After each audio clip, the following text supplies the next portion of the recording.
মৰমৰ এয়া মম এডাল জ্বলাই লৈছোঁ। বহুত দিনৰ মূৰত তোমালৈ চিঠি লিখোঁ বুলি বাহিৰৰ উৰুঙা বতাহজাকে মমডাল আহি কোবাইছেহি। চাওঁ খিৰিকীখন জপাই দিওঁ। 7 বছৰৰ আগৰ কথাবোৰ তোমাৰ বাৰু মনত আছেনে?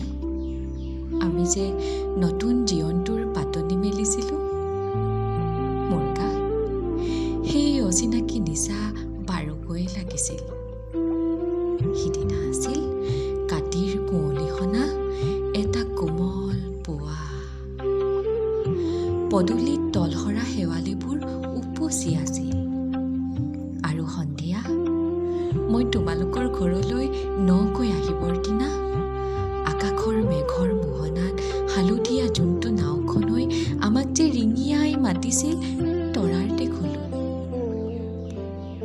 মই লোৱা কঁকালৰ ৰঙা ৰিহাখনলৈ তুমি বাৰু তেনেকৈ কিয় একেথৰে চাইছিলা? মোৰ কেনে লাগিছিল জানা? তুমি যেন কোনোবা দূৰ বিদেশৰ স্বপ্নটোৰ আলোকৰ মানুহ, আৰু মই যেনেবা তলসৰা শেৱালি। সেইদিনা মোৰ মন সাগৰত এৰি অহা আৰু আহি পোৱাৰ অলেখ ঢৌৰ কঁপনি জাগিছিল। সেইবোৰ কথা তোমাৰ জানো মনত নাই? আমাৰ দেউতাই যে চিঠিত লিখিছিল, আই নতুন ঘৰত তই হাঁহি মাতি থাকিবি। সেইবোৰ 7 বছৰৰ আগৰ কথা। মোৰ যে সকলোবোৰচোন পুৰাণৰ সাধু যেন লাগে। জেঠমহীয়া দেউতাৰ বছৰেকীয়া হৈ গ'ল।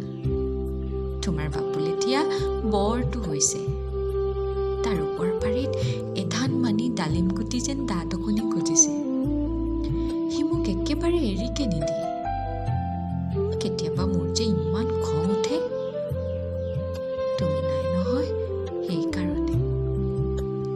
সি বাৰু মোৰ বগা হাতযোৰলৈ এনেদৰে তধা লাগি চাই থাকে কিয়? তাৰ উপজাৰে পৰা এইযোৰ কাপোৰ চিনাকি সেইকাৰণে ন? বাবুল এতিয়া বৰটো হৈছে বুজিছা। আৰু ডাঙৰ হ'লে স্কুলত তাক নাম লগাই দিম। সি আঁতৰি থকা সময়খিনি মোৰ যে বুকুখন তেনেই উদং হৈ থাকিব ভাই। আৰু কি লিখিম? বিশেষ একো নাই, মোৰেই সপোন।